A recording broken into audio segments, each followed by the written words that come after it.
turned on to say some things. So. Hello, I'm not telling any secrets. Okay, great. Great. You sound just fine.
Hi, good afternoon, everyone. Welcome to the Tower Centre. I'm Emily Bell, Director of the Tower Centre.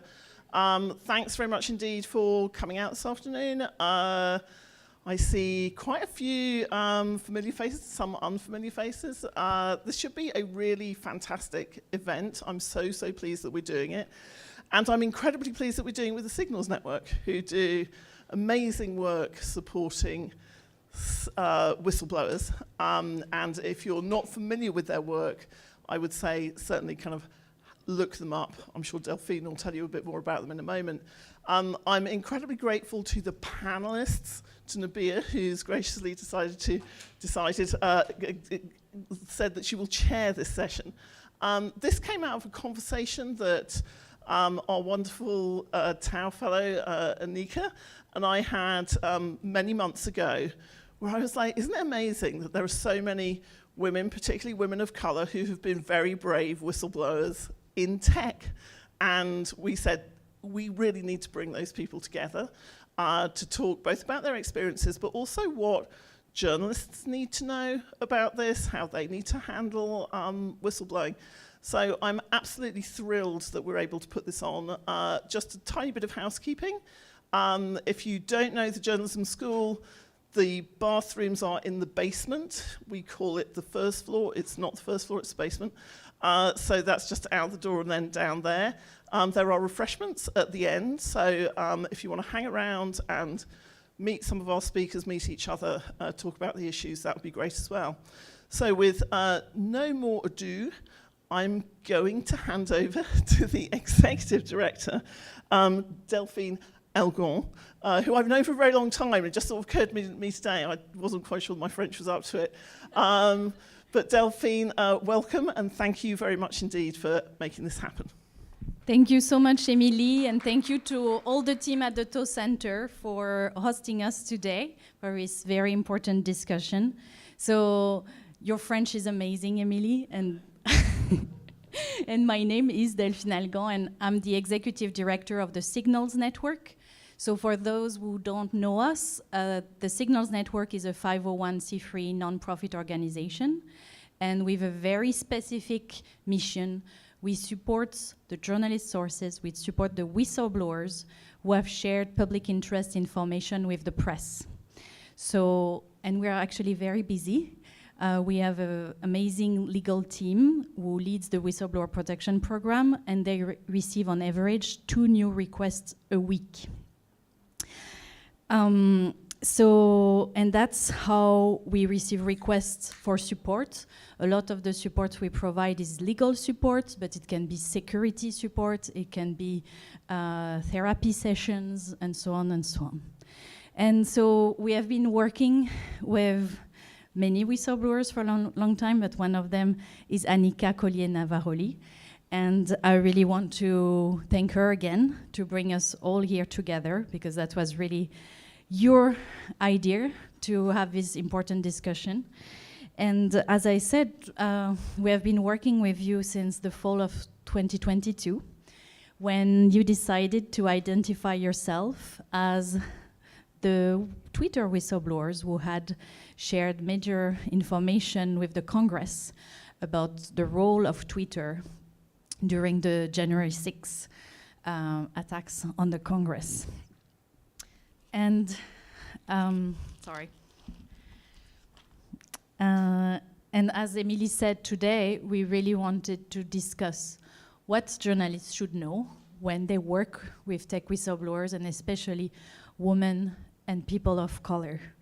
And so that's why, Anika, you succeeded to bring a dream panel here with amazing whistleblowers and people. And I'm really happy to see all of you here, because some of you have traveled from very far away to be here. And I want to start by Erika Chung. That today you are the Executive Director of Ethics in Entrepreneurship, but you became very famous in a sense when you were covered as one of the key whistleblowers of the Theranos scandal. And I also very happy to have here Sophie Zhang, who became a Facebook whistleblowers after working for almost 3 years at Facebook. You were working as a data scientist in the fake engagement team, and you will tell us about your journey, but also how you worked so much personally to catch governments who were using Facebook to manipulate their citizens. As a whistleblower, you testified to the EU, the British Parliament, but also to the California State Senate. And today, to moderate this discussion, we are very lucky to have Nabia Sayed, the CEO of The Markup. And maybe she doesn't need an introduction, but as you know, The Markup is this very impressive award-winning journalism nonprofit who covers extensively tech. And Nabia has been a media lawyer for a long, long time. We met, we were both kids. But what's really interesting is really your extensive experience working on very complex whistleblowing and free speech cases. And so I cannot wait to hear from all of you. So thank you again for being here, for all of us to be here, and the floor is yours.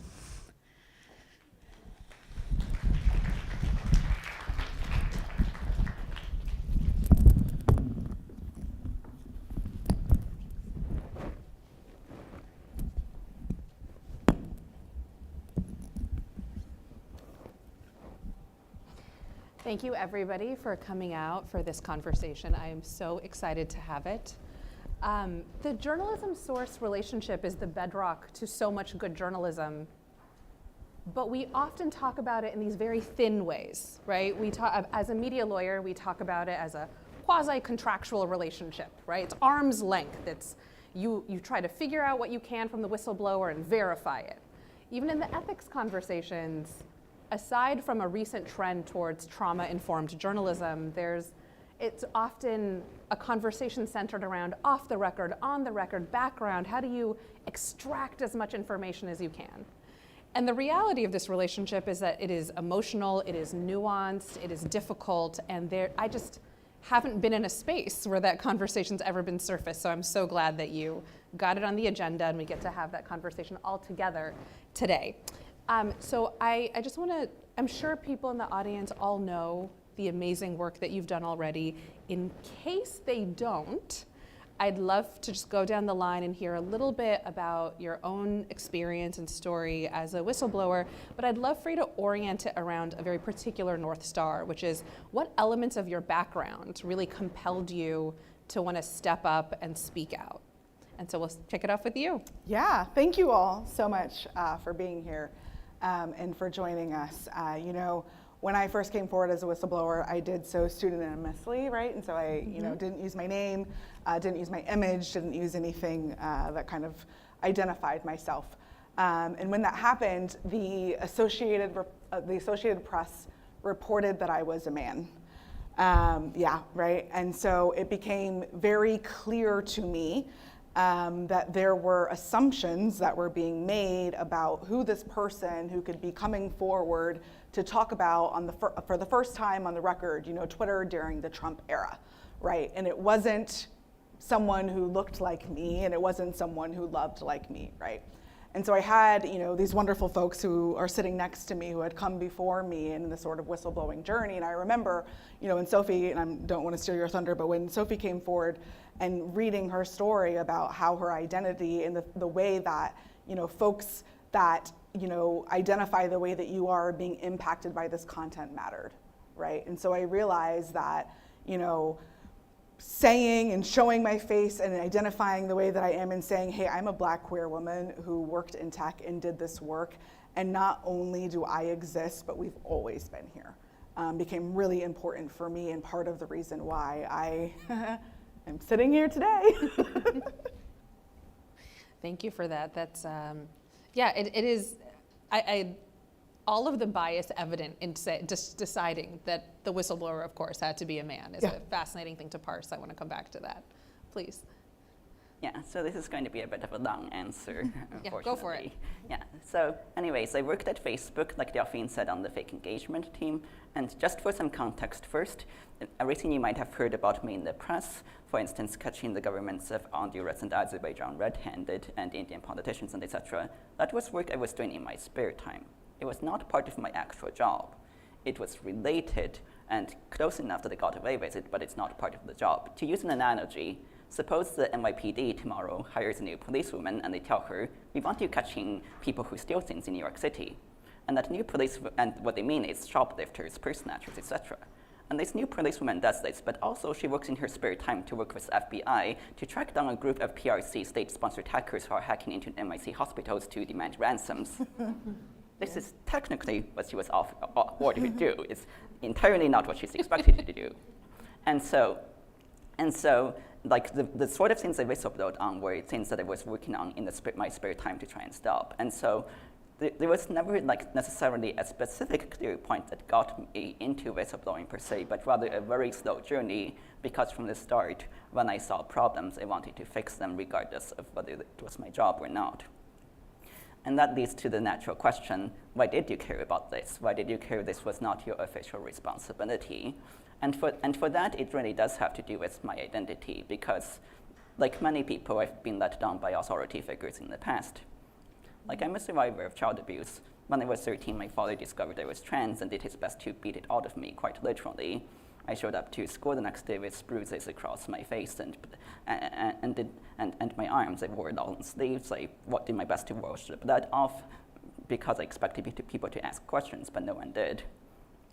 Like, I don't want to blame the teachers. They're busy folks, and even if they had said something, I would have given an excuse. I prepared one.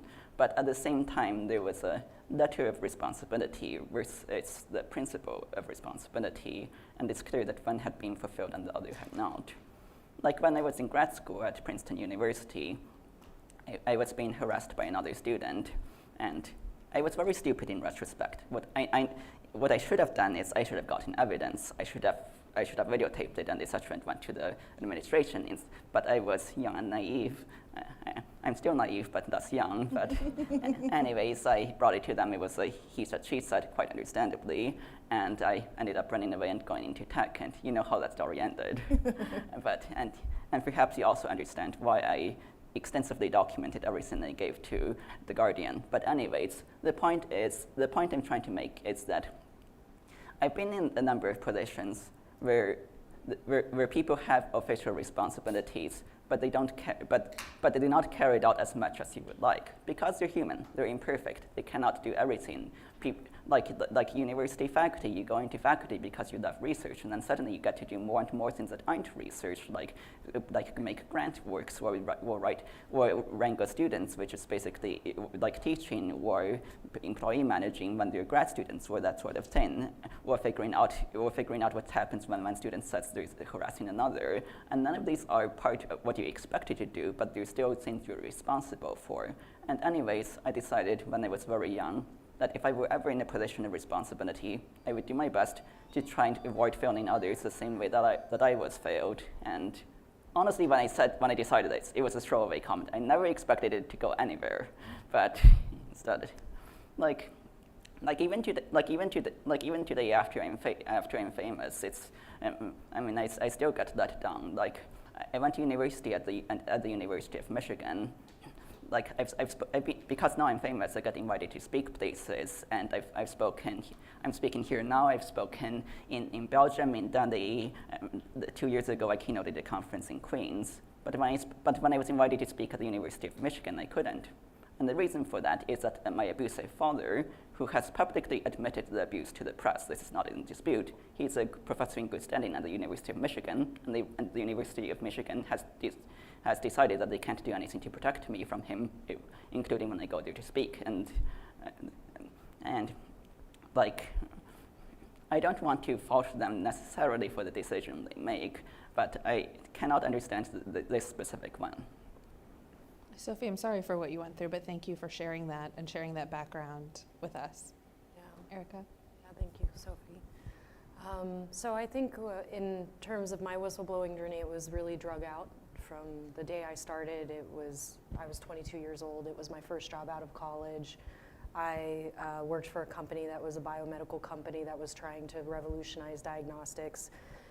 Was super gung-ho to sort of join the company, be a part of the excitement of advancing this new technology. And really going through that, I wasn't expecting that what I would become was a whistleblower, even when what I was doing was whistleblowing. And coming forward both to the media, in addition to regulators to help shut down their patient processing lab because they were testing patients with faulty technology. And so, you know, my identity that was wrapped into this whole process was the fact I was very young, and that it stretched basically the entirety of my 20s into my early 30s. So there's been so many undulations of my experience of what the whistleblowing process is and what it looks like, from, you know, the acuteness of coming forward and who you are and why you're deciding to say this needs to stop, which in my case was it needs to stop, that they are testing patients with technology they fundamentally don't believe works. And why was that? Because I joined the company because I was idealistic and I wanted to help people and I wanted to use technology for the betterment of people's health. And we were in direct contrast to that. So I think that was a big factor for me to kind of feel compelled to say something, even though it was incredibly challenging. You know, dealing with the backlash of private investigators following you, of litigation, of just threats to your personal safety. I think that was a big piece for me. Maybe some people say, like, I was so young that there was an ease in that because I didn't have $300,000 in my bank account with that was for retirement. But then also there was a bit of a risk that I don't think I really identified, that, yeah, but I might not have a career as a scientist anymore, which is still true today. That was what I wanted to do my whole life, was to be a biomedical scientist, and now that's sort of been in upheaval. You know, I will say that there are different considerations in terms of my identity as a woman, specifically a woman who, you know, I think equally all of us had experienced an immense amount of trauma in the earlier stages. So even coming forward in that sense of I am not safe, and the panic and the fear and the consequences of that being an omnipresent reality for you is very hard, not only in the acute stages of talking to the press, talking to regulators, and the downfall from that, but for life after the whistleblowing experience. That really gets intertwined into the whole experience. I'm hearing this through line of the collision between idealism and a sense of responsibility, right? And I think it's important to understand that, because in so many big news events, you know, there's the story and then there's the who's the whistleblower, why is the whistleblower, what's going on, what's their motivation, that can at times feel salacious, right? And it raises all of these interesting questions. I remember very early on in my career as a tiny little baby lawyer, being a baby lawyer on the case defending the Guardian in the Edward Snowden disclosures. And there was a lot of public rumination of, like, why didn't Ed go to internal people? Why didn't he just sound the alarm internally? Or why didn't he privately go to, you know, someone else? Why go public is often a big question. And so I'm curious for all of you, and we can go down the line again, how did you see journalists as part of telling your story? Like, how did that enter the mix in this collision of, like, just total idealistic, like, belief in the world, sort of, and your sense of responsibility? How do journalists plug into that? Yeah, so I will say, you know, I blew the whistle when I was in my mid-30s. So I had lost a lot of idealism by then. You know, I had had a couple of jobs that I thought I was saving the world. And by the time I got to Twitter, I was not drinking anyone's Kool-Aid. Like, it was not for me. So I actually really went into this, like, incredibly wide-eyed. Okay. Right? And so I think for me, the reality is, you know, I worked in the trust and safety departments, which was basically seeing, like, the worst things in the world all day long. And so for me to have to come forward and go through the whistleblowing process, you have to imagine how bad things had to have gotten, right? Because I did do the internal whistleblowing, right? Like, I went and talked to anyone who would listen, right? I wrote it in documents, I wrote it in Slack channels, I said it in meetings, right? And I did absolutely everything that I could, to the point that it was this sort of, you know, compulsion of wanting to get the truth on the record, and that ended up being my goal, and realizing that, you know, doing this internally was not going to be the thing or the mechanism in which that happened.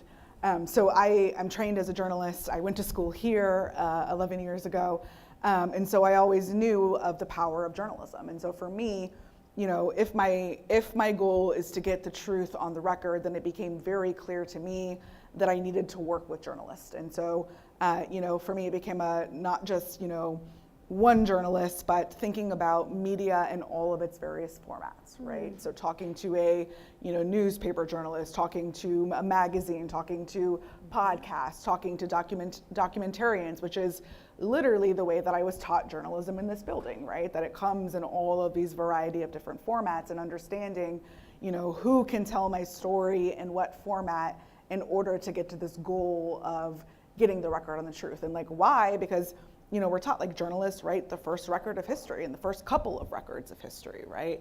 And I've seen it happen, you know, watching in my story of, you know, the number of times that I was written out of history or written out of my own story, right?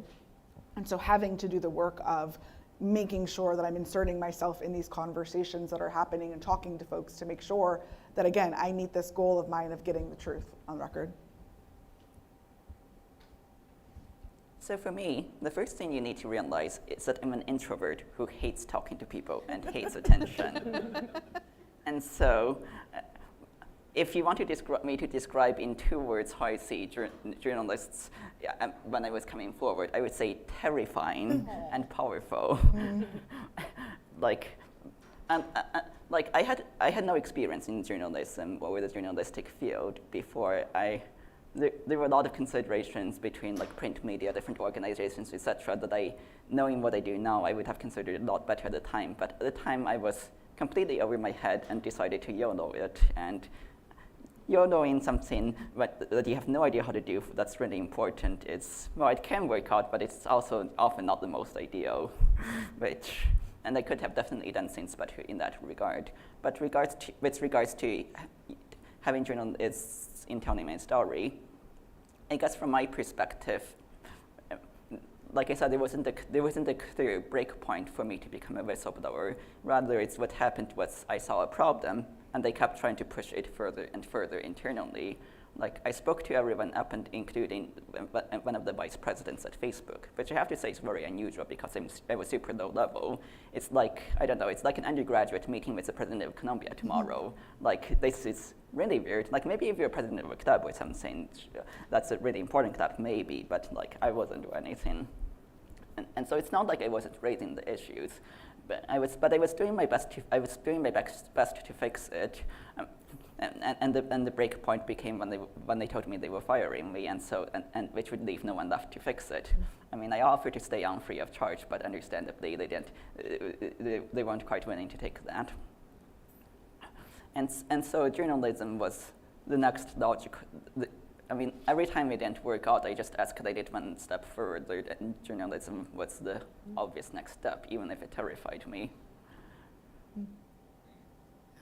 I think for me, I was definitely sort of deep in the Kool-Aid game when I was with the company. And then once I quit the company and came out, I felt kind of really disempowered. I didn't know what to do. I had information that this company was doing something wrong, but I signed a non-disclosure agreement and was told that they would pursue litigation against me if I said anything. They were so extreme that they said if we posted what company we worked for on our LinkedIn, that's why people ask, like, why do I have a private biotech company on my LinkedIn? We would get in trouble. We'd get in trouble. Wow. So for me, I think engaging with journalism, because I was in this sort of desperate position of, I, like Sophie, am just want to take whatever door possible to get them to stop doing this behavior. It was when I got approached by journalists, it was like a breath of fresh air. It was like, oh, this is one more option in order to get the truth out. And then I also additionally found out that I could report to regulators. I have to say, engaging with a journalist was terrifying for me. It was terrifying, and I had no idea what I was doing, none. Because all it meant is, like, you will get in trouble for this, and it's just a matter of when. And so how do you make sure that people don't find out that this is what you had done? And I was so young, and at that point I was still trying to play within the box. I didn't know what I was getting into. So I knew it was a door that I could take that could get the truth out, and I had no reservations about taking that door. I was quite quick in terms of working with the journalists that I worked with. But it was very fear-laden for me because I had signed a non-disclosure agreement and I didn't know what the consequences of that was going to be. But in retrospect, it was an immensely important component of being able to finally get people to have a little bit of scrutiny of what was happening in this company that was really heralded as this just darling in the Silicon Valley at that time. There was no techlash, no skepticism at this heyday. No one even trusted the first report that had come out initially in opposition to the company. They thought it was like, oh, this journalist is just trying to bring down women, frankly. That was like the big narrative around it. So it was immensely important to kind of get the consensus at that time, which was, again, deep in the Kool-Aid game, to kind of edge out a little bit to see things with a bit more clarity.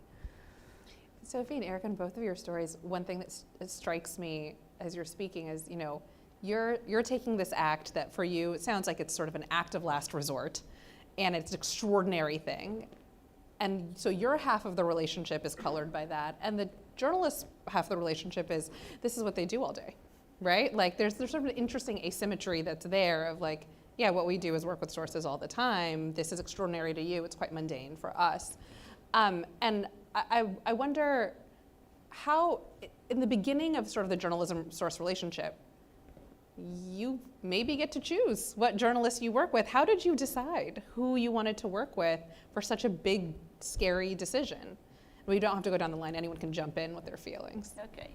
Yeah, go for it. Go, or should I? I went first last 2 times. I'm sharing. Okay, fair. So I did not have any clue what I was doing, and there was a lot of haphazardness in it. And so just for context, this was in 2019, 2020, 2021 that I was essentially making this decision. I finally came forward in April 2021, and I don't know how much any of you were paying attention at the time, or how big of a news cycle this was for journalists. But for me, I remember that one of the big things I was worried about was that in January, at the start of 2021, it was reported that the Pentagon Papers reporter Neil Shaheen and the New York Times, they had actually stolen the Pentagon Papers from their source without his permission, copied it while lying to him, and then published it because they believed it was so important. And I don't want to criticize people involved here. I'm sure it was a very present decision for them, and I understand the argument that this is so important we can't let it sit on the whims of one person. But at the time, I was absolutely terrified that the same thing might happen to myself. I was terrified that I might get taken advantage of intentionally, essentially, that a journalist would lie to me, or etc., or something like that. That I would get a lot of promises that sound nice, and then she would end up doing things like publishing all my documents in full which I did not want, or something like that. So that was by far my greatest concern at the time, and so I did not have a good mechanism of figuring out how to avoid this very clearly. What I did was essentially, I worked at Facebook. There was a lot of press attention on Facebook at the time, and although it might seem more normal to you now, at the time it was basically unthinkable for a Facebook employee to come forward with Facebook documents. Like I was the first person to do that, and so I assumed that I had the leg up in terms of demand on that side. And so what I did was, like, of the people who were contacting me, I basically looked through their social media, looked through their presence publicly, and tried to find the one that seemed the most personal and real to life, and for lack of a better word, unprofessional. Because if you're professional and completely put together all the time on Twitter, you're probably more likely to have the competence and skill set and willingness to deceive me than if your Twitter is full of things that are less professional. And this is, if that makes sense.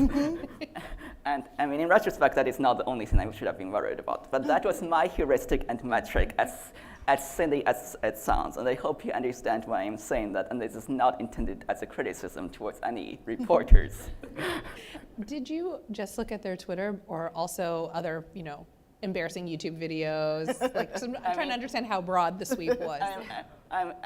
I mean, it was mostly Twitter. Okay.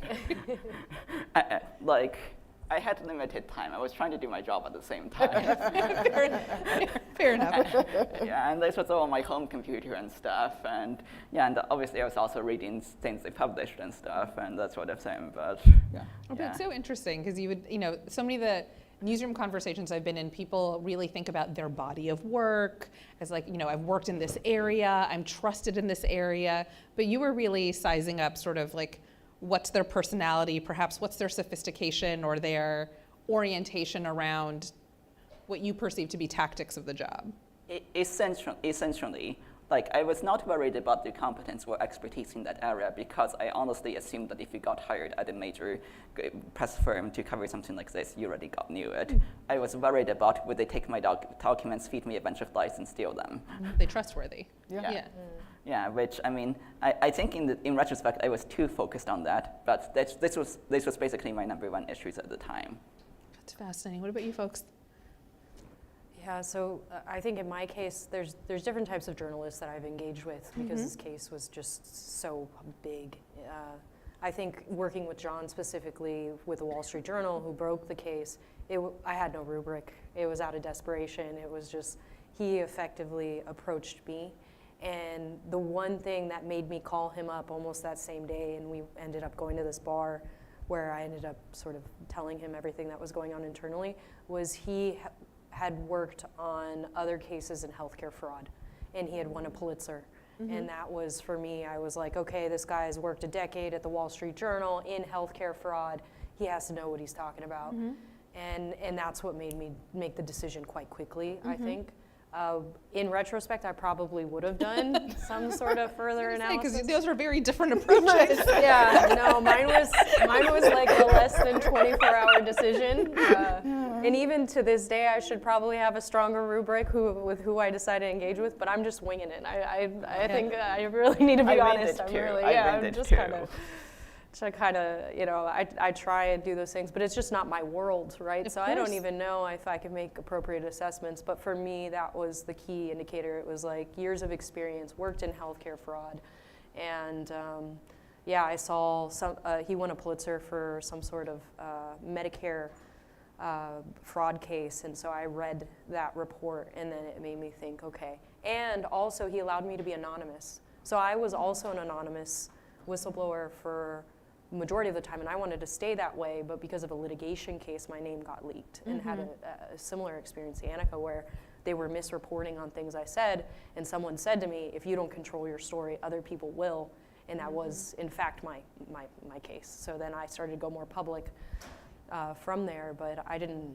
really have a rubric. I was just trying to wing it. I just, again, you're just kind of deciding based on whatever's in front of you, mostly. Yeah. Annika, you've dealt with you had sophistication around journalism. You were from these hallowed halls, and you also sound like were quite thoughtful about the different types of media you would be engaging with, and people's different fluency. Would love to know what sort of your rubric was. Yeah, so I'm excited to have this conversation, and I wanted to have this conversation because, yes, I have 2 degrees in journalism, and I am a lawyer, and I don't know how the hell I navigated these conversations, right? Like, I theoretically knew what we were supposed to be doing. I had lawyers on the calls with me, right? And I can't tell you how many times I walked away from an interview thinking, like, that's not what we talked about, right? Or I would see the final product, and I'm like, that's what you chose to use, right? And it has happened, so many different times. And I think, for me, it's been a lesson of like,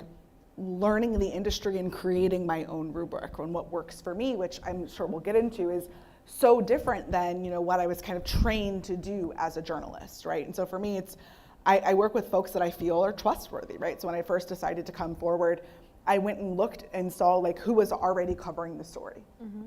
Who is not calling me a man, right? Like who is doing the very baseline of like solid, good reporting here, right? Like who has reached out to my lawyers and wants to speak to me, right? And you know, at this point, I'm happy to share this, but like I have developed my own sort of rubric with folks where, you know, if somebody reaches out to me and says they want to talk to me, like, first of all, I will talk to you off the record, right? Which a lot of journalists have problems with. I don't speak to people off the record. Fantastic for you. I guess we won't be talking, right? Like, and that's what I've had to do, right? I talk to folks off the record because I want to understand, like, what is the story that you're working on and how do I fit into this story? Just general basic information, right? And then I literally, one of the things I've started doing is I will go read, watch, look at, listen to whatever folks have produced in the past, right? Because I want to make sure you do good work, right? Like I think I've been like in negotiations and then watch something and been like, oh, they're terrible. This is easy, right? Like I don't want to be a part of something that's not going to be great, but I do that sort of research. And then after that, I have to go and ask myself, like, okay, does all of this fit in line with whatever my goals are? Which is, again, putting the truth on the record. Is this going to be something that I've never said before, that is going to include something else that I wanted to make sure to get on the record? Am I just repeating something that I've already said before that I don't necessarily need to repeat, right? But this has been a process that I have developed in my like 2-year-long whistleblowing journey that even to this day, every time I talk to a journalist, I have to start off by being like, okay, well, how is this information going to be used? Like, what sort of level of attribution are we doing on these, right? But like, even those things are so complicated, and we can talk more about that, of course. Yeah, you bring a savvy to this that I think is not always there for most whistleblowers, most sources. But what's so interesting about it, and you may appreciate this also as a lawyer, is that at least like in the legal imagination, and for some of the folks in the room who've had the misfortune of sitting through my law class, sorry, the way you learn about it is like, this is, again, quasi-contractual. There are two parties equally informed. There's a meeting of the minds. They like have their own agency, their own incentives, their own goals, and they're looking out for themselves, which is a really important part of that legal fiction or framework around the reporter-source relationship. You have different interests, and like, sure, at a high level, it rolls up into, you know, serving the public, but you have different imaginations about how that happens, right? The reality of like this relationship is it's messy, intertwined, emotional, like there's moments of high stress. There's a lot happening there that doesn't look at all like two people across a table interviewing one another, right? Like that's very different. And so I just want to like take all three of you back to the first meeting you had with a journalist. You get off the phone or you leave the bar. What do you wish that version of you had known before you went down this journey? Who wants to time travel first? Well, it would turn my life upside down. That would have been nice. You go first. Yeah, that's probably the biggest one. I mean, I think one of the things that, because I was so young, it was like even the terminology. Like I didn't know what on background was, off the record, any of that. Like that's how fresh I was to this whole thing. I had no concept. And I think John in that interview actually gave me that terminology. So that was actually good onboarding. Like he had sensed, okay, this person likely does not know what it's like to sit across the table from me. So let's just put down the information they need to know to have that discussion. So that was really nice. I think what's a challenge for the journalist is just like, especially my criteria of wanting to be anonymous. The fact that, yeah, if you're involved in litigation, your name goes into the public record. Mm-hmm. And then all of a sudden you have to negotiate the fact that, in my case, that turned my whole life around, right? I loved my simple life. I loved my privacy. And then now all of a sudden, you know, you're in this hailstorm of this big case that I really did not anticipate would be as big as it was. And that can be hard, I think, for the journalist to have foresight of whether it's going to blow up that way, but it would have been nice to have a little more preparation, or at least, you know, one of the reasons I work with the Signals Network so much is like, I understand that the journalist has to have some separation from me as a source. And at least I was sort of privy to that. But all of the help, like my commitment is to the truth. The journalist also has a commitment to the truth. But this is likely going to destroy my career, and this is likely going to make their career. Yeah. And so that leads a bit of a misalignment. And I think for me, having some intermediary where it's like, yeah, if you get into legal trouble because of this, this is who you can turn to. If it's the case that the pressure is too much, these are the people you need to talk to.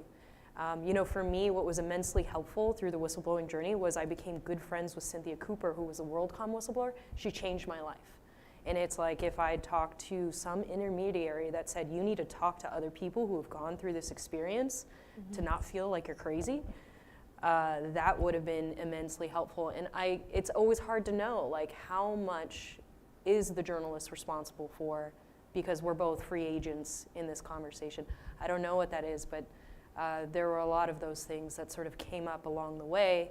And then it's hard for a journalist too, because where they're likely moving on to the next story, this is very much so Defining. you know, 2, 5, 10 years down the life, my every day.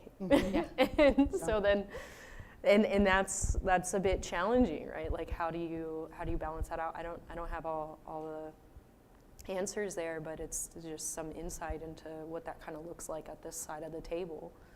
You underscore something so interesting, right? Which is the reporter is often, unless they're freelance, they're often enmeshed in some community that is aware of what they're doing, like their editors or their team or a news organization.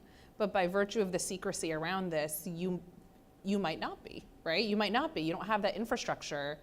And who provides it, right? Aside from Signals. Who can provide it? Who can be positioned to provide it at the right time? And I think to me, and a really interesting question always is, whose responsibility is it to do that? Is it the reporter's job? And I know there's arguments around when you talk about trauma-informed reporting and the idea of informed consent, that like actually saying, here are the resources, like I can't tell you what to do, but here's how you can educate yourself, is part of some people's practice. And I think there's another tradition that says, you're here and I'm here and that's on you, and it's not. And it's quite a tricky question whose responsibility it is. Did you think would you say was John's responsibility to do that? I didn't go in with that expectation. Okay. I didn't go in with that expectation, and I think that was very helpful. I had very low expectations for everything, honestly. I think you have to. I was just like, anything is nice to have at this point. So,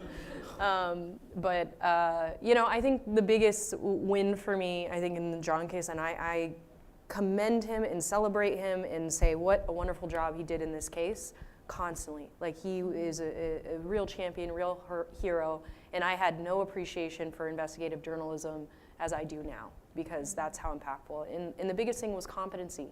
It was the fact that I was not just the only source, there were many sources. He really thought through not only that one piece, but the whole series of pieces to really make sure that he was doing it with integrity, that he was doing it with thoroughness and comprehensiveness.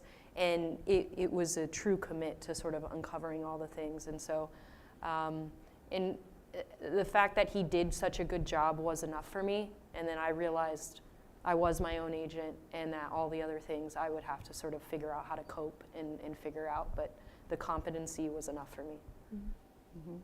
You jump in? Yeah, so what I wish I would have known, how much things were out of my control, to be really, really honest with you. And so to say, when I first met Erica, I was like literally running up to Erica because I was in a situation talking to folks who were, you know, basically told me like, your life story is public and we can do whatever we want with it, right? And I was like, oh, wow, okay. So like, this is so far beyond my control, and I had never met anybody who had been in those circumstances before until I met Erica, and she was like, yes, right? And I was like, okay, so we've been through this before, can like you please help, right? But like, I had no idea, you know, again, I went into this wide-eyed with so much thought, but I had no idea of these things, and I wish I would have had a community of whistleblowers who I could have talked to and said like, you know, what can I expect here? What should I be looking out for? Like, what are the crazy things that folks have said to you, right? Because I really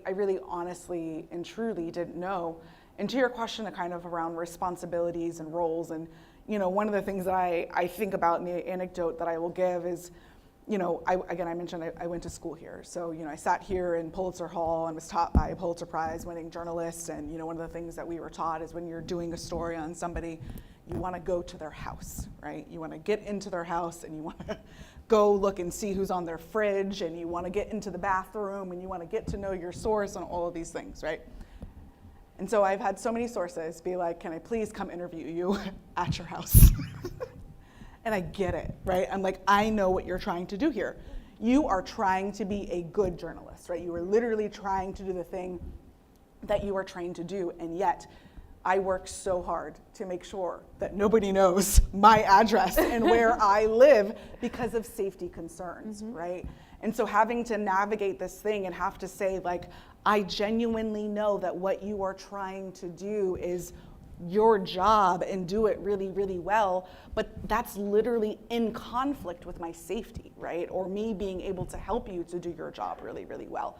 And that's a really difficult conversation to have. And then next thing I know, like, I finally figured out we're not at my house, and then they're like, well, no one can come to your house, safety issues, and it becomes part of the story, right? And it's like this circular sort of thing that it's like, again, I get it, but the incentives are so different. Sophie? Yeah, so speaking for myself, you can hear me, right? Yeah, okay, great. So speaking for myself, I wish I had had a better sense and had it clearly laid out to me that my incentives were different from the reporters. I mean, that sounds obvious when I say it, but I was completely over my head and overwhelmed. At the time, I did not know what I was doing, and I think I was so focused on not being intentionally manipulated or lied to or taken advantage of that I did not focus about or consider the possibility of being unconsciously or unintentionally manipulated or taken advantage of. Like it's public that I didn't have any help when I was coming forward. I wasn't working with Delphine or the Signals Network or Whistleblower 8 or etc. Like I was basically reliant on the journalist and her publication for support. I did go find a lawyer on my own, but that was it. And I think that when you're in over your head, especially on a topic that you have not been allowed to talk to anyone, even the person who's not your girlfriend, for years, there's a natural inclination to put a lot of trust in the person that you're suddenly telling all of this to. And I don't want to fault the people involved, but there's definitely the case that, for instance, getting more support from an organization might increase the chance of a leak of the story, or of me deciding to work with more organizations, or etc., and not getting an exclusive. Which I get that different organizations have their incentives. I get that different journalists have their incentives. That's all right. We can be adults about it. I just wish that had been clearly laid out, and that I had understood that at 100% of the time, because I was young and naive and over my head. And I've talked to a lot of journalists since, and frankly, the ones that upset me the most are the ones who insist that they are acting in my best interest and in the interests of society, even when they do something that clearly is not. Like, I get that you're all competing for stories and for scoops and etc. Like, if you were just more honest about it, that if you didn't publish it, someone else might, I would find that more understandable than you trying to convince me that, no, actually, this is the best for society. Can I say something here? Please. Please. So I think you hit on something really interesting, Sophie, which is like, whistleblowers are in such a vulnerable position, right? You know, we tend to have these gigantic secrets that we are carrying around that maybe 3 people in our lives know about, right? Your lawyer and like your other lawyer and then your other lawyer and like maybe the journalist, right? I just had one lawyer. Yeah, exactly. So you're one lawyer, right? And like, you know, you are in a situation where people have literally not believed you for a long time. And so you get on the phone with a journalist who is showing interest in you and they're really caring about your story, right? And it gets really challenging to have to recognize. And one of the things that I literally remind myself is like, I have a lot of friends who are journalists. but journalists are not my friends, right? And there's a lot of time that relationship, you can tell where folks are like trying to be your friend or like being overly friendly or trying to like build the trust. And it's like, I understand, you know, you're lonely. Like you haven't talked to people about this thing and you're trying, and the people are reaching out to you and it feels great. And then you have to realize like, this all ends the moment they hit publish, right? Like it ends for them. They're moving on to the next story. But for me, like, I'm just going back to my silence. Mm-hmm. We've touched on sort of what we wish we knew, what we'd wish we'd known then. What do you wish journalists would have told you? And since we've touched on that a little bit, do you think they have special or different considerations sort of given your backgrounds, given if you're talking to sources or whistleblowers who are not as savvy or as familiar or are coming from marginalized backgrounds where there is trauma to navigate, do you think the responsibility should be different? I'm going to start with you since you are a journalist. Oh, okay, yes. I think that they have to be, right? Again, I went to school here and I was trained in like really righteous journalism, right? And I think that it, like most things, like it breaks down theory breaks down really, really quick into practice, right? And so one of the things I'll give a very specific example of is, you know, journalists are always taught, you never let anybody see your quotes before they are published, right? Like laughing, you all know this, right? If anybody asks to see the quotes, I don't let anybody see my quotes before they're published, right? And I get it, again, I was trained this way, I completely understand because you don't want anybody coming along and trying to, you know, change your work or whatever the case may be.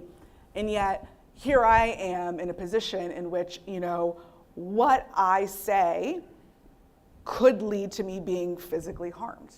It could lead to me being psychologically harmed. It could lead to me being sued by the richest person in the entire world, right? And so that sort of like, you know, relationship I think changes. And for me, what I found to be great is I work with folks who are very easy to say, like, I know that you're not going to try and change what you said, and I will give you a heads up. Right? I will let you know, even if it's not a direct quote, just the gist of what you said, right? So for me, like there have been times that I'm like, I need to let people know that this headline is running tomorrow because it's going to probably get me into trouble, right? And being able to send that small of a heads up to tell folks like, this is what's going on so that we can be prepared, right? It goes against everything that I was taught. It goes against the responsibilities of a good journalist. You know, you don't want to make sure that your quotes are all of this, right? And like, navigating it in reality and recognizing that I tend to then work with journalists who understand, you know, my precarious situation better and are more likely to say like, no, I won't send you a direct quote, but we will fact check. And the fact checker will call and say like, did you say something along the lines of this? And it's like, oh, okay, like now I know what I said, so I can tell people, right? But that's still journalism, right? Like there is a way to do this, I think, that again is not the like self-righteous old school. And I say this, I was trained by old school newspaper men, right? Like literally that's who I was trained by. And like I have seen the faults in that training while I've gone through this process. So just thinking about what you said, I have obviously never been to journalism school. I'm wondering how much of this dynamic comes from the fact that, I mean, I don't know specifically, but I'm imagining that usually when journalists talk about sources or people or they're getting quotes from them, or on background discussions, etc., it's usually people in a position of power or influence, like company officials or government officials or something like that, rather than people in a very vulnerable position. And so they're essentially using the one side, they're trained on something and basically using the one-size-fits-all approach that makes sense in one case but not the other. It's my interpretation of what you're saying, and like, I think a lot of people I talked to assumed that I had a lot of knowledge about journalism and media that I actually had no clue about. That I was and like, it's a difficult topic in the sense that. In the sense that when you don't know what to do, you tend to fall back on training usually, and that you don't want your story to be overly controlled by a source who may have their own agenda, like seeing it from the journalist's perspective, but at the same time, just like remembering that the source in question may not actually know anything about journalism and may be a panicked 20-something-year-old at their second job over their head who has no clue what they're doing, and having some compassion and being straightforward about what she should know, like that would be appreciated, frankly. But at the same time, I got the journalistic incentives that might make that difficult. So I don't have a good answer here. Yeah. I think in my case, in terms of like working with people who are more vulnerable, because mine was so drug out, right? Like, and dealing with John, I think he did a fairly good job. And it almost set the bar a little too high. And then when I started engaging with other journalists and other media, I was like, oh no, what did I get myself into? And it was a nightmare in many cases. But I think it was really hard, especially being kind of like fresh to this world and people and wanting me to sort of share the story of like, I didn't have a rubric. I didn't know who to engage with. I didn't know who not to. I didn't know what people's agendas were or anything else. But one of the things that I think was particularly hard with my case is like, while people were reporting on the case while the litigation was happening. And so that made it very complicated because I was trying to explain to people and was being bombarded constantly. Like, I don't have a lawyer. I didn't have a lawyer throughout that whole experience. Would not recommend anyone to do that. But that was my reality. Yeah. That was my reality. I was just figuring it out. You know, I was calling up people like, does this seem right to you? You know, I didn't have a lawyer throughout the whole experience. So it was, especially when I got the subpoena for the indictment and the federal trial, and then I was like having private investigators find me in Hong Kong, and I'd like moved halfway across the world to like get away from this stuff, and then all of a sudden you have people knocking on your new employment. So I think it was very challenging just trying to negotiate that conversation of like, I'm in the middle of litigation, I don't know what's going on, and I felt a little bit that people could see my naiveness and prey on that a little bit, that I didn't know what I was doing. And if I haven't read a lot of the interviews that I've done because I just can't do it yet. But I know in the early days, looking at the headlines of like, oh, okay, this is what you have to be careful of, right? They're gonna pick the most sensational thing that they're gonna say. And then I think another territory that made me really uncomfortable is they will report heavily on you. You will become a public figure. Then they can utilize your public figure status to make whole entertainment pieces about you.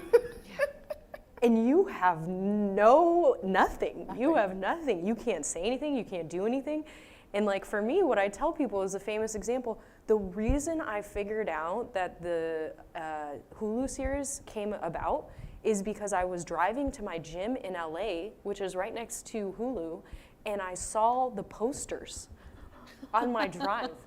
I was like, what the hell? What is this? And that's how I figured out there was a whole series being created about this, and they happened to launch it right while I was testifying for the Balwani trial. So I was a mess. This was like the final run for me, where it was like this case that I've allocated so much of my time and energy that I have to be 100% sharp to testify with honesty and integrity. Now they make this big blockbuster thing. I'm getting bombarded by media constantly while I'm having a mental breakdown before I go on the stand again. And I couldn't, it was really, that really put a sour on my like desire to engage with any media, because I just felt a little exploited at that point where I'm like, you know, and again, because I didn't know, because I was just sort of fresh to this stuff, and I probably could have done a much better job of educating myself on like, what are you getting into? But again, I just wanted to be a scientist. There's very good reasons. I've never entertained this world. I wish that they would have, instead of seeing my vulnerability, the naiveness, the youngness as an opportunity, really sort of had a bit more compassion of like, oh, this isn't over. Like maybe we shouldn't launch this whole series right when there's going to be a big trial, right? Could that, and it affected the jury selection. I was supposed to be there for 2 days. It ended up getting pushed to 3 weeks that I was there because they couldn't get a fair jury because of all the posters for the show. I couldn't, I like can't even tell you, just like, it's kind of like when you have to use the bathroom and it's like right before you get to the toilet, you're like, that's when I'm gonna pee my pants. That's what it felt like. That was the level of discomfort it was. It was like, I'm so close, and yet we just keep dragging it out. And like that kind of dynamic of dealing with the media, I shut everyone out at that point. Like I didn't talk to anyone. I think the only ones I was willing to talk to was the Wall Street Journal at that point. But it's strange at this side of the table, right? If anyone has a journalist coming to talk to you and you're an ordinary citizen, you'll probably take that opportunity. It's like my cousins deciding to be on Oprah that one time because it's like, yeah, why not? You know, and that's kind of the perspective I think of most sources. It's like, yeah, of course, if someone's asking me to do this, I'm gonna do this. And your family, who likely doesn't understand what the implications of the thing that you just entered into, are gonna be like, yeah, that sounds cool, why not? You know? And so you have that influence as well. So I wish there was a little more compassion and understanding to like that type of dynamic sometimes, and especially if there's litigation. If there's litigation, where that is the best time, I understand, for journalists to kind of get things out, but just in my case, it was like I had such a strong commitment to the patients that didn't get a voice throughout this whole journey that we needed to see what was gonna happen in that trial, and that shouldn't have been interrupted the way that it was. Like, we owe it to every person that didn't get a chance to say something to let this go to court and see the completion that it needs to see. And I just felt that it was kind of in poor taste that happened that way. I feel like there's a whole other panel in like right of publicity, news norms, entertainment norms that you should be the star of because you lived it. I think, well, just in a couple of questions, we will open it up to all of you. So I'm sure there's many, many questions percolating. But as we get there, you know, in the sort of old school view, right, one reason that you show up with a lot of skepticism and maybe less compassion for a whistleblower or a source is that you're trying to suss them out, right?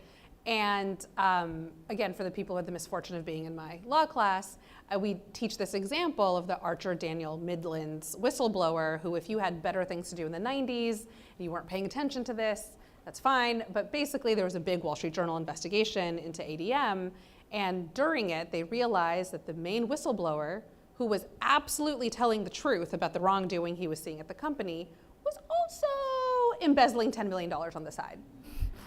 Imperfect whistleblower. And so there's these sort of moments of fear that are more nuanced than, is this person lying to me or not, right? But it is a, like, can I trust this source? Can I trust this whistleblower? Because people have different motives when they come to the table.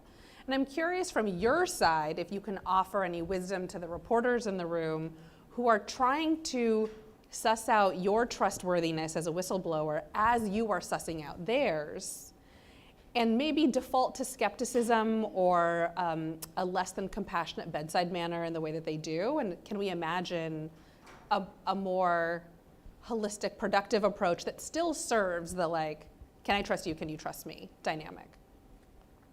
Yeah, I can jump in there. I will say, you know, when I first came forward telling my story, you know, I really had like a fantastical story to tell, right? Like I was like, I worked at Twitter and I told them about January 6th and then nobody listened to me. And the next thing we know, we're permanently suspending the president, right? And like, I knew going into it, like people were gonna be like, okay, right? Like, we don't believe you, right? And so that was very, very clear to me, you know, even from the very, very onset that like I was gonna have to have my story together.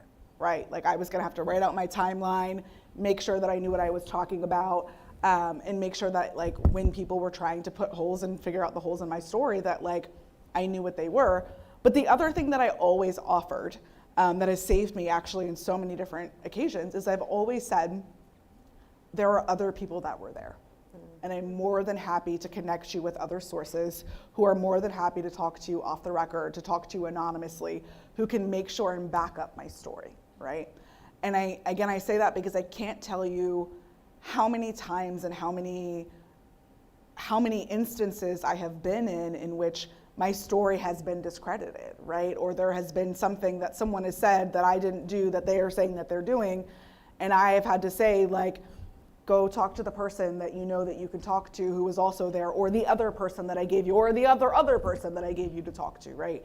And so I think being able to have, you know, honestly, your own sources as a source, right? To be able to say, like, here are other people who can vouch for the thing that I am saying such that you can believe me.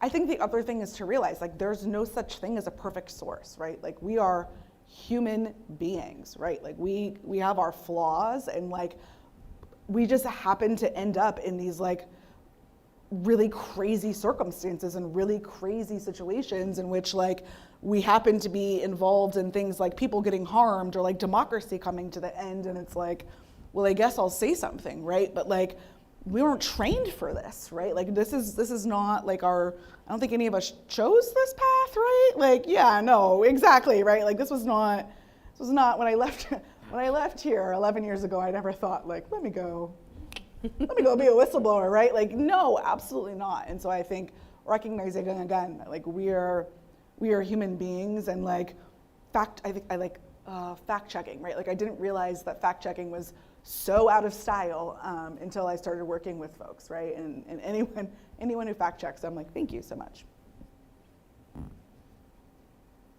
So speaking about for myself, apparently I start everything by saying that.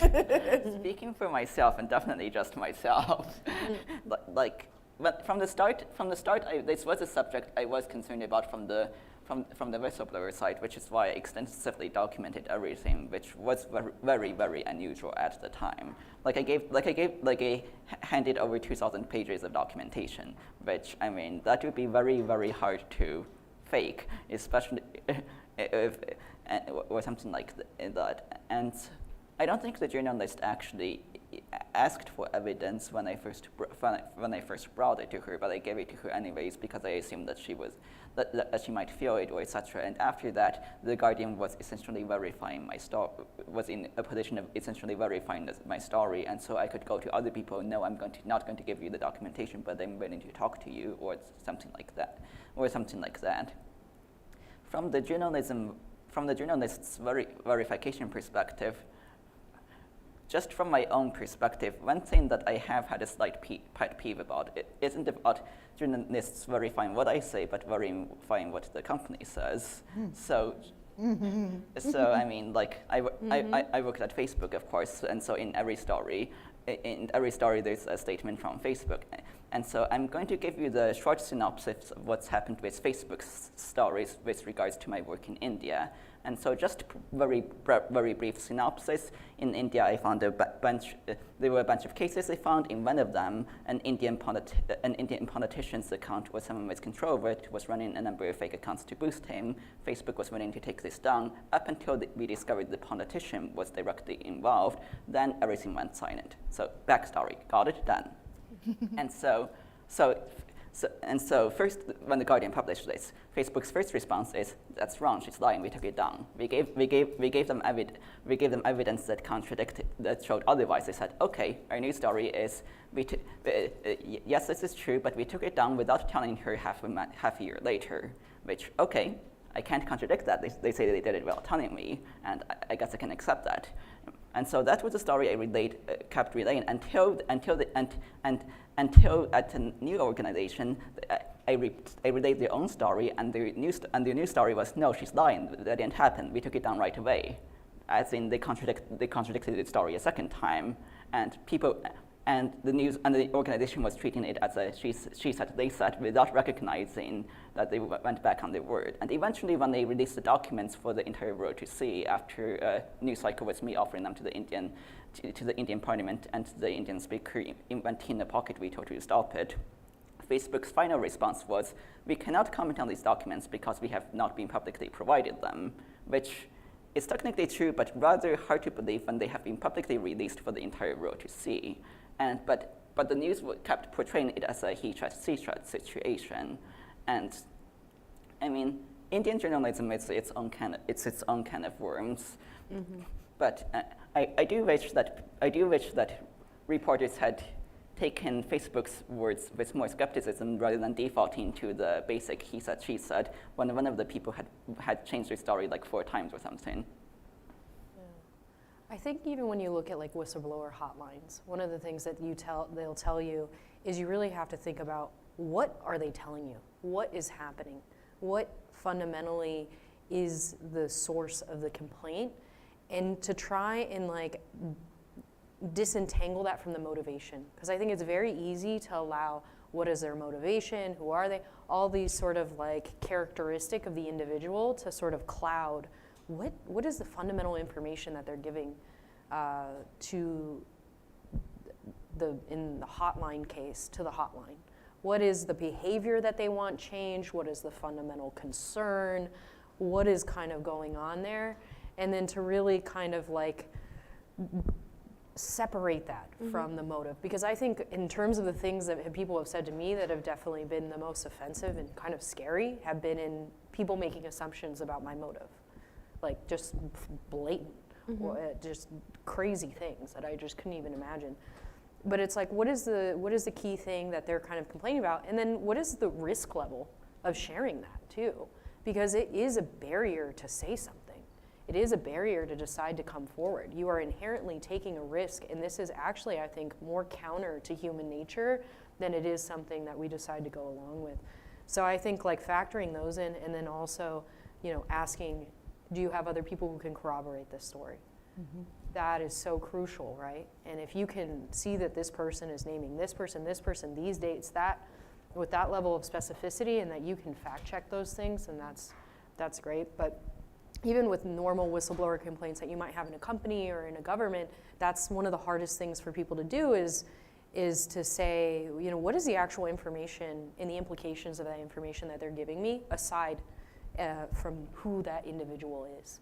The moment you start going, well, they're a disgruntled employee, or they're this, or they're that, that's when it starts to be the case that people often ignore the gem of the information that is actually existing there.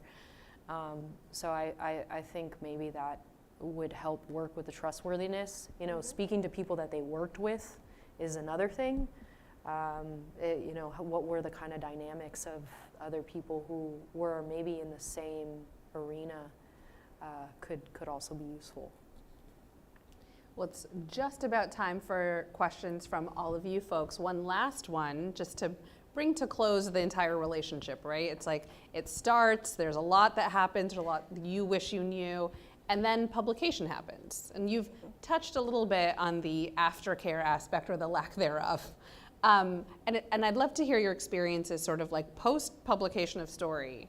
Like, what does it feel like when this is the next decade of your life, but maybe not for the reporter? And I will say that some of the best reporters I've worked with are ones who like keep their sources close because they understand that there are more stories don't end, they just unfold in different ways.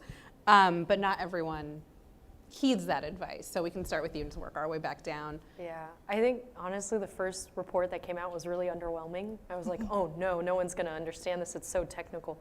Because John was very good about being objective with everything, but then he kind of stacked it up and had report after report after report. And it was just kind of liberating, especially when the regulators came in and shut down the patient processing lab, that it was a beautiful moment, because I knew that the one behavior I wanted them to stop, which was to keep processing patient samples, stopped. And there's been so much in this case, but for me, people ask when was the moment of vindication. Like, that was my moment of justice and vindication. Everything that ensued actually following that, I felt was kind of outside of my scope a little bit. That's great. Sophie? So I think I'm in a different position from the other two of you, because when my name became public, it wasn't on my own terms. It was because one of my last attempts to escalate things within the company was leaked to BuzzFeed, who then wrote a very long and sensationalist piece about it that went viral on the internet. And so that was, for most people, the first time they heard my name. And even when after I went public, that I got some people saying, we don't really care because BuzzFeed covered the entire story already. And so in retrospect, knowing what I did, knowing what I do now, I shouldn't have written that internal memo in the first place. But I was young and naive. I'm still naive, just older, like I said. And I don't necessarily blame BuzzFeed for it, because there became a feeding frenzy essentially about who gets to publish first. The New York Times published half an hour after BuzzFeed, and no one cares or even remembers that they published anything because BuzzFeed beat them by half an hour.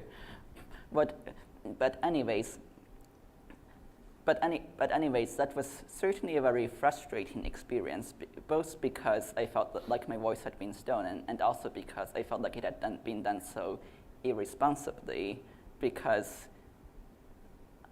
I don't want to criticize any specific person or specific details, but I mean, you're either journalist students or you've been through journalism.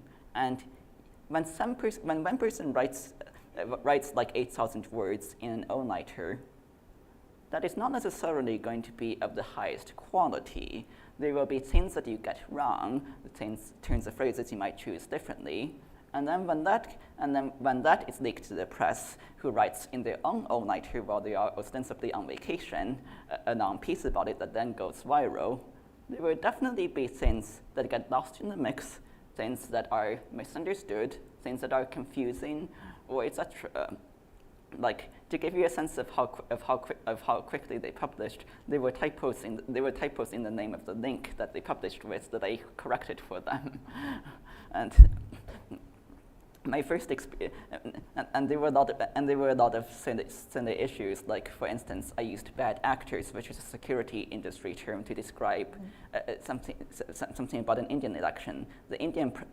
This was reported devoid of context in a quick quote. The Indian press looked at it, took it, and ran with it. And suddenly, one of the largest press publications in India was confidently reporting that I had caught Bollywood red-handed interfering in elections. And that was my first experience with the Indian press.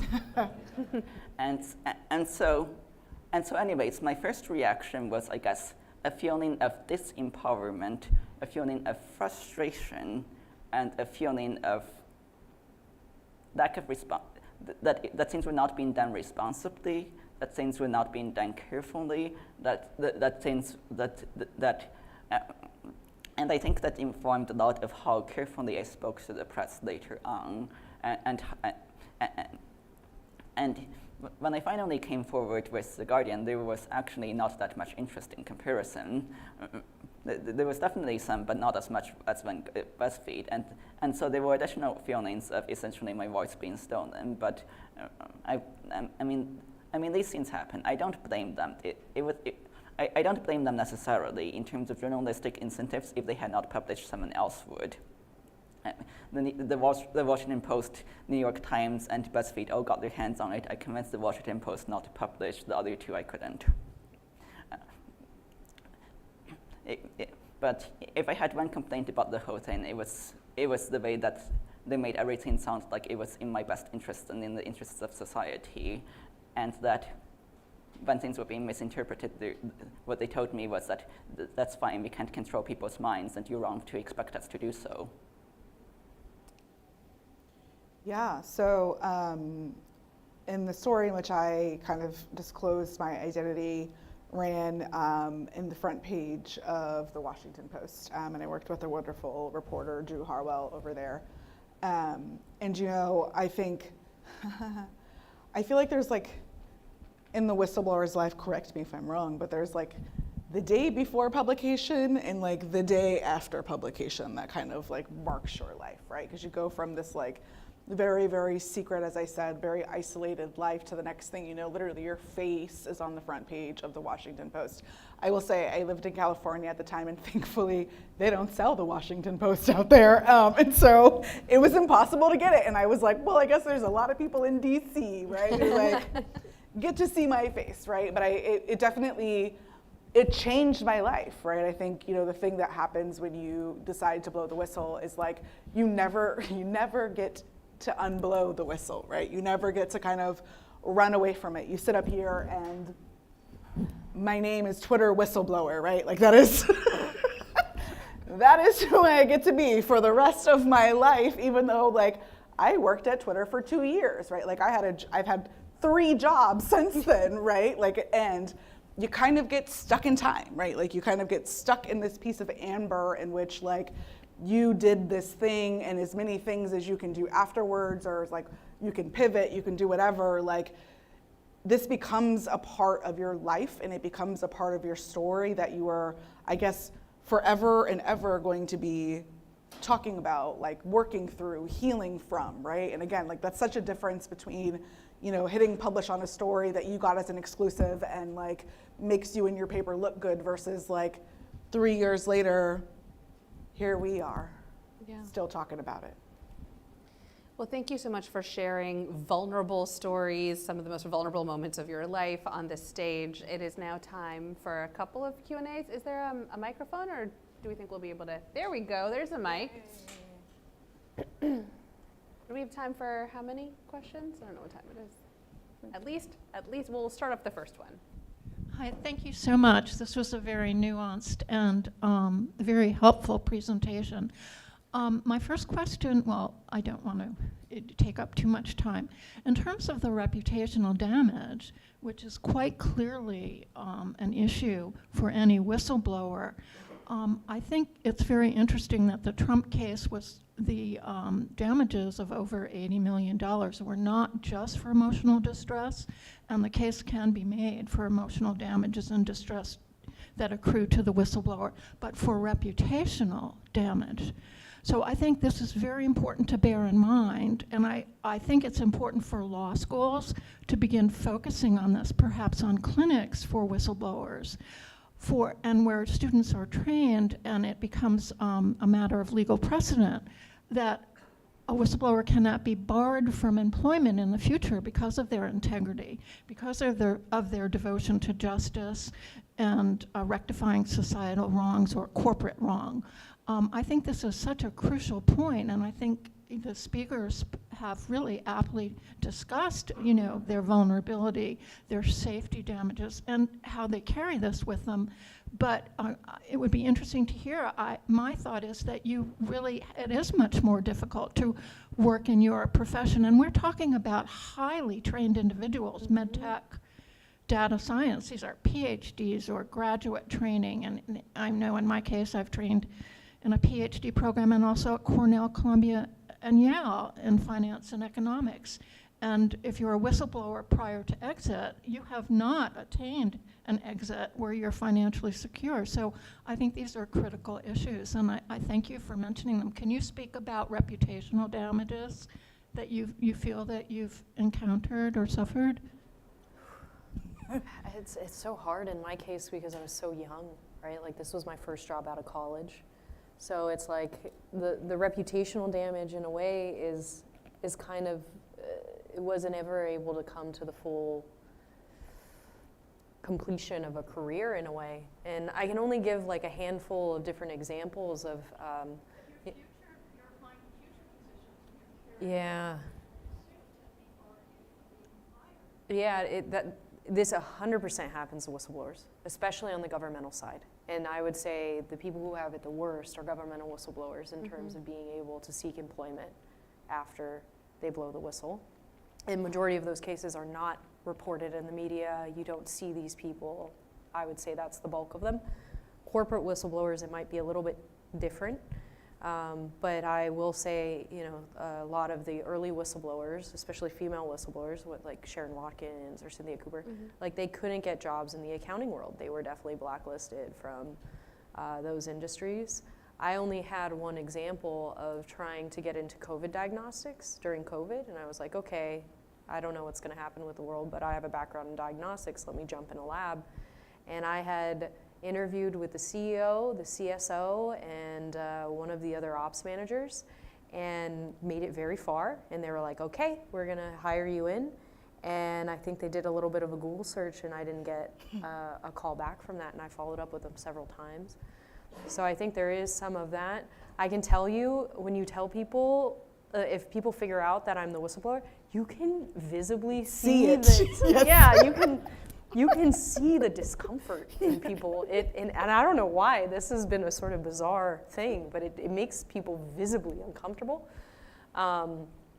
And so it's hard to kind of say what would happen. I was a bit shielded, I think. Like my story is a bit different in the sense that I was a bit, because I was so, I think whistleblowing in general has a better connotation than it has in the past, and it's getting progressively better, but it's still tough. And I think this is why there should still be strong advocacy and implementation of whistleblower programs through the SEC, through the FTC, through all of these different acts, because yeah, it does actually take a huge toll on the majority of these people's careers. It completely shifts the identity of many of these people. I am hoping that we have more protection specifically for governmental whistleblowers, because it's a rough ride for a lot of them. And I do a lot of advocacy work in DC working with these individuals, but it definitely takes a big toll. There has to be some way that we create better infrastructure to get these people employed. And many of them, strangely enough, are like you said, they are very good at the jobs that they were doing. And in fact, it was probably because their identity was so linked to their career and what they were doing that they had enough incentive to say something. And I think that's the like bizarre, paradoxical tragedy of whistleblowing.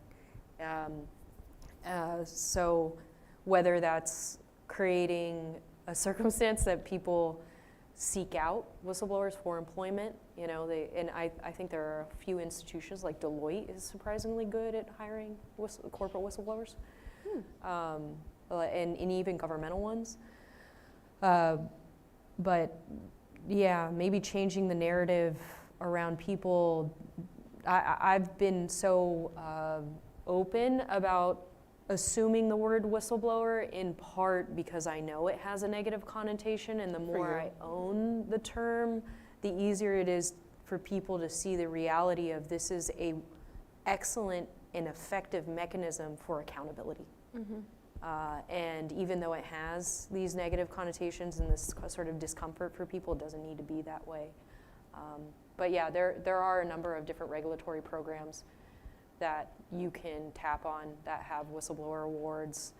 There are different incentives for lawyers to work on contingency because of those. I don't think it's because they want to actually reward the whistleblower. It's not about that. It's about creating the incentive structure to allow lawyers to represent these cases. And I think that's also a really important piece of it. And I think, you know, just publicly celebrating people who come forward. That's another big one. We've been trying to work that in DC with some of these people who don't have these big cases. You know, mine is a bit unique because it was so covered in the media, but there are so many more. There's so many more that just go unreported, of people who do remarkable things, and it does destroy their life, and no one knows about it. No one knows about it. No one sees it. Thank you for that. I think we have time for maybe 2 more, so we can take one right here in the aisle and then you in the center, unless you think we have more time. Hi, I work in the book world, not in journalism, and have published whistleblowers or quasi-whistleblowers. One of the things I'd say is, wait for the day when CEOs and hiring managers prize someone who has told the truth before. But I have a question about non-disclosures, which were mentioned early on. New York State, I'm not a lawyer, but my recollection is that New York State does have a new law now. That could you speak about that? Because I'm not familiar exactly with what it permits people. It, at a high level, says that NDAs that would prohibit whistleblowers from coming forward are void as against public policy. So there's a doctrine in contract law that you can't do things that are against public policy, which is why I can't have a contract with you to like have you be a cannibal or something, right? We don't allow that in public policy in this country. And so the idea there is that if you were under NDA and you wanted to blow the whistle, but the NDA is what creates the concern that you might not be able to, you could go and try to void that NDA. The problem with this, of course, is like the power dynamics and the resources it presumes in that, where you'd be like, don't mind me, I'm gonna call up all the lawyers I know, pay them all the money I have, go down this path, which you might be able to do if you have resources, but you might also feel like is a terrifying layer to an existing terrifying situation. But it is actually a good legal step, and it's a useful thing to have, at least in your mind, to say this NDA is not this like forever gag that is, you know, inhibiting so much that actually there is room for the truth. And it was a direct reaction to the Me Too movement, and how many people did not come forward because they had left their jobs and signed NDAs and thought they'd never be able to say anything again.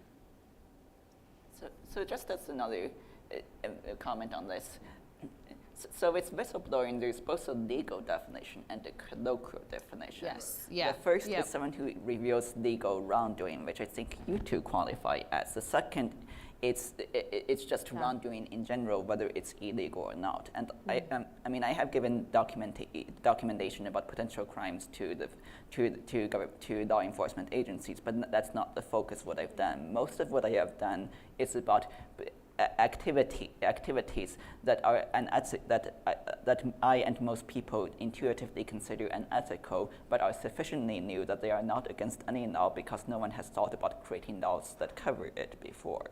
And so I am a colloquial whistleblower. I am not, I understand, legally protected by whistleblower definitions or that sort of things. And I just want to quickly make that distinction clear. The reasons Facebook doesn't sue me for any penny is because it would make them look bad, not because they can't. Mm-hmm. It's a helpful distinction. We had a question right there. You? Yep. Hi, my question is, to what extent did the first journalist you worked with give you a kind of warning or told you like, hey, are you really sure you want to do this? Because if we are going to do this, X, Y, and Z might happen. And then looking back, to what extent do you think that they had this responsibility? Yeah, so I'm trying to think of the conversations that I had. So I was working with the Signals Network. I was also working with another law firm. And so I had most of those conversations with my lawyers, to be honest with you. Again, I worked with Drew Harwell at the Washington Post. Drew and I actually went to journalism school together at the University of Florida like 1,000 years ago. And so Drew actually didn't know who I was the first time that we were talking. And so it was a really interesting conversation with like laying down the ground rules of like, yes, I too learned that, right? Like I remember when we were in that class together. But we didn't necessarily have that sort of a conversation. Again, I'm happy that I was able to have it with lawyers and to have it with other folks, but I would say it needs to be had more often.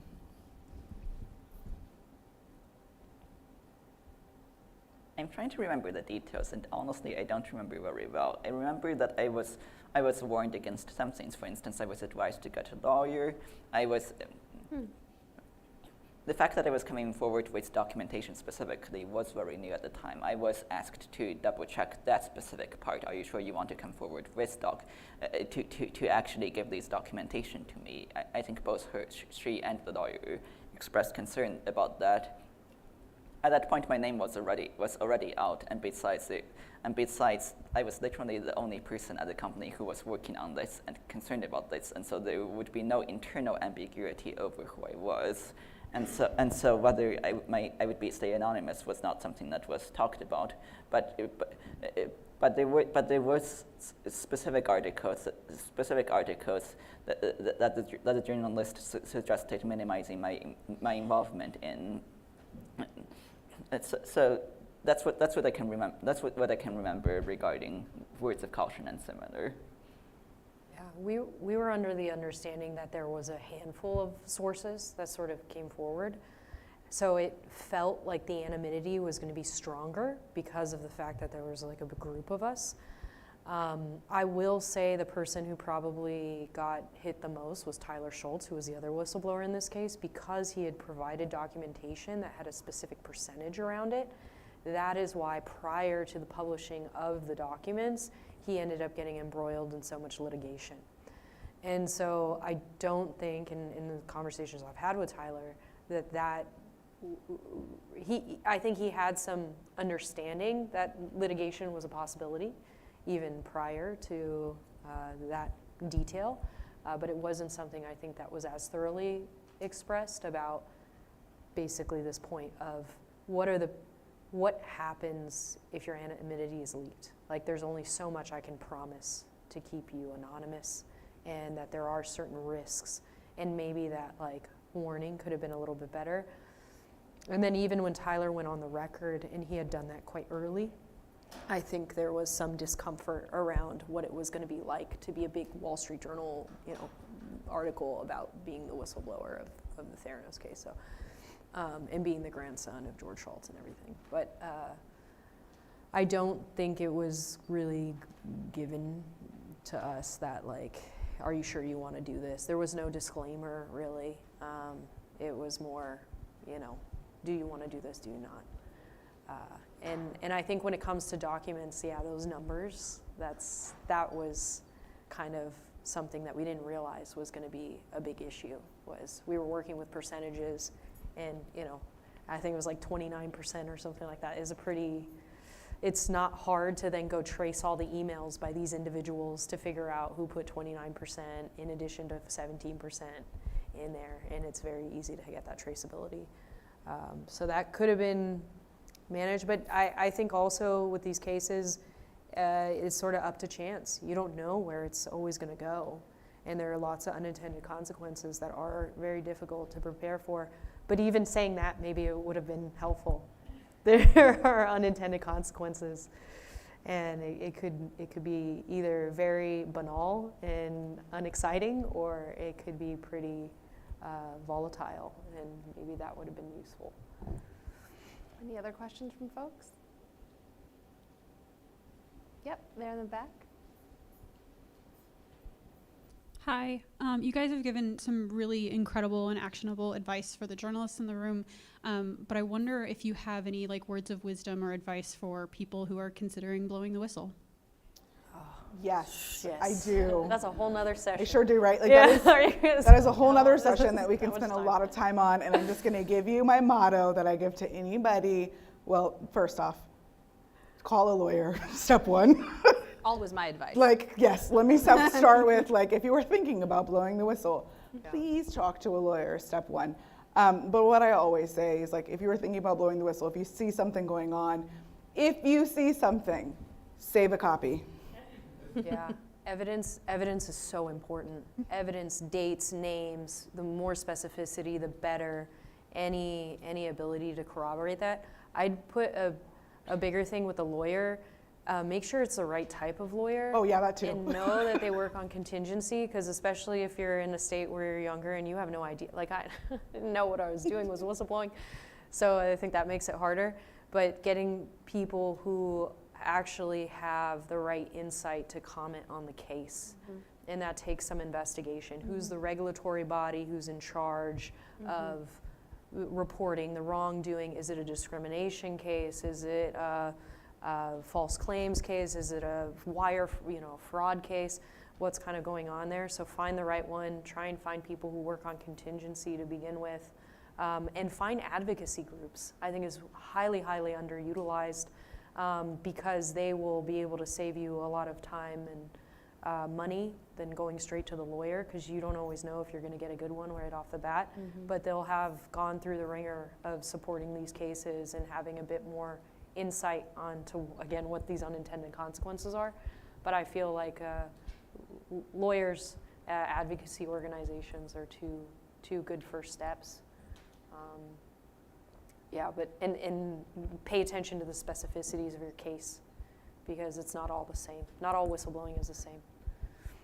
Yeah, I wrote an entire article about this for The Guardian. So Great article, you should read it. I mean, it's not that long. It's just an op-ed that's pretty short that says basically the same things. And at the end of the day, it's your decision. That's what I tell everyone who comes ask me. And there have been a lot of people who wanted to ask for advice, and each of them are in the same boat of not true decisions, and it's a big decision, and at the end of the day, it's very easy for people who have not walked that road to judge or to make assumptions or give advice, but it will change your life. It's very personal, and it's up to you at the end, is what I always say.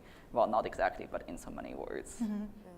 Well, I think that's a wonderful place to close the panel. Join me in thanking our panelists for everything they've done.